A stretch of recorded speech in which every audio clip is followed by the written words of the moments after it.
From Pacifica, this is Democracy Now! Sita Singh, 41 years old, male. Ranjit Singh, 49 years old, male. Satwan Singh Palika, 62 years old, male. As memorials are held to remember the Sikh worshippers shot dead at a Wisconsin temple, new details emerge about the gunman, 40-year-old Army veteran Wade Michael Page, who was killed after the shooting rampage. After leaving the Army, Page joined two racist skinhead bands. One of his records, called Violent Victory, showed a disembodied white arm punching a black man in the face. We can say that he was in the military. From 1992 to 1998, he had a general discharge, and that he was ineligible for reenlistment. I want to make it perfectly clear, right now, he is the only shooter that was involved at the temple. We'll speak with Mark Potok of the Southern Poverty Law Center, reporter Don Walker of the Milwaukee Journal-Sentinel, and Sikh community activist Simranjit Singh. Then we look at the case of death row prisoner Marvin Wilson. Texas preparing to kill the man tonight despite a 2002 Supreme Court ruling against the execution of the mentally retarded. Wilson's IQ is 61. All that and more coming up.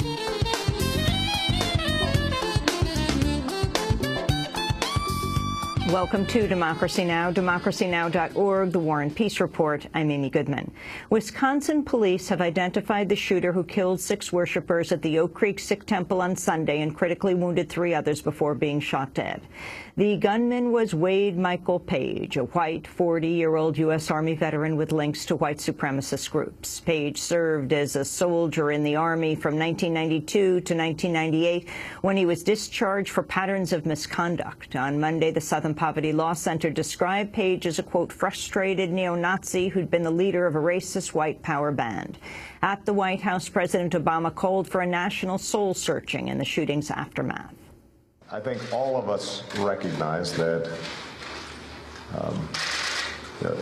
these kinds of terrible, tragic events are happening with too much regularity for us not to do some soul searching and to examine additional ways that we can reduce violence.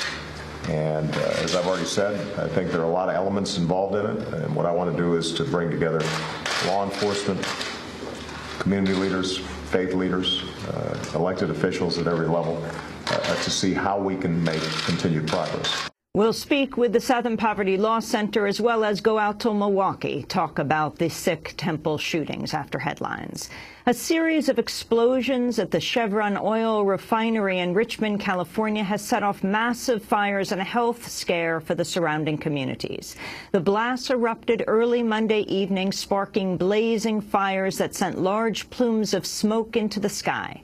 Residents of Richmond, North Richmond, and San Pablo were ordered to stay in their homes with the windows and doors closed to avoid breathing in hazardous fumes. It was the latest in a series of fires at the more than 100-year-old Richmond plant. More than 200 people have reportedly sought medical treatment for respiratory issues. Chevron says the fire has been contained but not fully extinguished. Clashes continue in the Syrian city of Aleppo in a fierce battle between government forces and rebel fighters. The regime of Syrian President Bashar al-Assad says it's completed a deployment of 20,000 soldiers ahead of what many expect to be pivotal battle for control of Syria's largest city. Syrian activist groups say at least 40 people were killed in Aleppo Monday, most of them civilian. Rebel groups, meanwhile, say they've captured more than 40 Iranian nationals inside Syria fighting for the Assad regime. Iran says the captives are Shia pilgrims who are visiting Syria to see religious sites. The Syrian government, meanwhile, continues to reel from the defection of Prime Minister Riyad Farid Hijab, who's accused Assad of committing genocide. In Washington, White House Press Secretary Jay Carney said Hijab's defection shows Assad's regime is imploding. We have no reason to doubt the reports about the defection of the Prime Minister or other members of the government. That the titular head of the Syrian government has rejected the ongoing slaughter being carried out at Assad's direction only reinforces that the Assad regime is crumbling from within and that the Syrian people believe that Assad's days are numbered. In the Philippines, floodwaters continue to rise around the capital, Manila, amidst torrential rains that have killed dozens of people in recent weeks. Tens of thousands have fled their homes as the flooding shuts down schools and businesses. There were reports the water was neck-deep in some areas. The recent flooding comes after Typhoon Suala hit the Philippines more than a week ago, bringing drenching rains and heavy winds and killing more than 50 people. New figures show the number of children enduring acute hunger worldwide has grown for the first time this decade. According to Oxfam, the food crises in West Africa, East Africa, and Yemen have added 43 million to the number of people going hungry across the globe. Almost 1 billion people, or 1 in 7 of the world population, are now going hungry. Ecuador is expected to announce a decision in the next week on whether to grant WikiLeaks founder Julian Assange political asylum. Assange has taken refuge in the Ecuadorian embassy in London in a bid to avoid extradition to Sweden and ultimately, he says, to the United States. On a visit to Ecuador, Assange's attorney, the Spanish judge Baltasar Garzón, said the British government would have no legal grounds to block Assange's journey to Ecuador should he be granted asylum. Gran Bretaña, en el caso hipotético de que se concediera un asilo, hypothetically, if asylum is granted, Great Britain can't say they won't send him. One can always say no. We are tired of seeing international conventions being breached or not agreed with by different countries.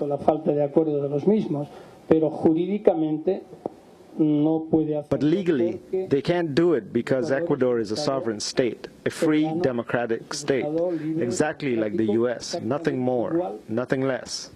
New figures show Republican challenger Mitt Romney continues to lead President Obama in the fundraising race. Romney pulled in over $101 million in July, beating out Obama by $25 million. The figures do not include the additional tens of millions raised by so-called third-party groups. Republican link groups outspent Democrats 9-1 on broadcast television ads in July. The top two pro-Romney super PACs had a war chest of $53 million at the end of June, compared to less than $3 million for the top super PAC backing Obama. Both Obama and Romney attended more fundraisers last month than they did public campaign events. Speaking on Monday at a fundraiser in Connecticut, President Obama continued to highlight a recent study predicting Romney's tax plan would boost the income of the nation's wealthiest taxpayers while reducing that of the middle class. In his remarks, Obama debuted a new nickname for Romney, the opposite of Robin Hood, Romneyhood. Governor Romney's plan would effectively raise taxes on middle-class families with children by an average of $2,000. To pay for this tax cut, he'd ask the middle class to pay more in taxes so that he could give another $250,000 tax cut to people making more than $3 million a year. It's like Robin Hood in reverse. It's Romneyhood. The White House ticket for the Green Party, meanwhile, continues to add direct actions to its campaign itinerary. Green Party presidential nominee Jill Stein and her running partner, Sherry Hunkala, were arrested in Philadelphia last week at an anti-foreclosure rally targeting the government-backed lender Fannie Mae. Stein, Hunkala, and 4 others spent the night in jail before being released. They've been charged with trespassing and will appear in court next month. A mosque in Joplin, Missouri, has burnt to the ground after suffering its second fire in just over a month. The Islamic Center of Joplin was set ablaze in the early hours of Monday morning. Firefighters were unable to contain the fire in time, leaving the mosque completely destroyed. The mosque had already been damaged July 4th when an arsonist was videotaped throwing an ignited object onto its roof. The arsonist was never apprehended. The FBI is joining local police in investigating the latest fire. New York's top banking regulator has accused a British bank of violating U.S. law by hiding hundreds of billions of dollars in transactions linked to Iran. New York's Department of Financial Services says Standard Chartered Bank schemed with Iran's government despite U.S. economic sanctions to hide tens of thousands of transactions over nearly a decade, generating hundreds of millions of dollars in fees. Superintendent Benjamin Lawsky said in a written order the bank's actions, quote, left the U.S. financial system vulnerable to terrorists, weapons dealers, drug kingpins, and corrupt regimes, and said the bank, quote, operated as a rogue institution. The The regulator has threatened to revoke the bank's state license. And 2 undocumented activists who infiltrated the Broward Detention Center in Florida were released Friday before being arrested again over the weekend, calling for the release of other immigrants in detention. Veridiana Martinez and Marco Saavedra were effectively kicked out of the detention center after they reportedly refused to leave unless other so-called low-priority detainees were released.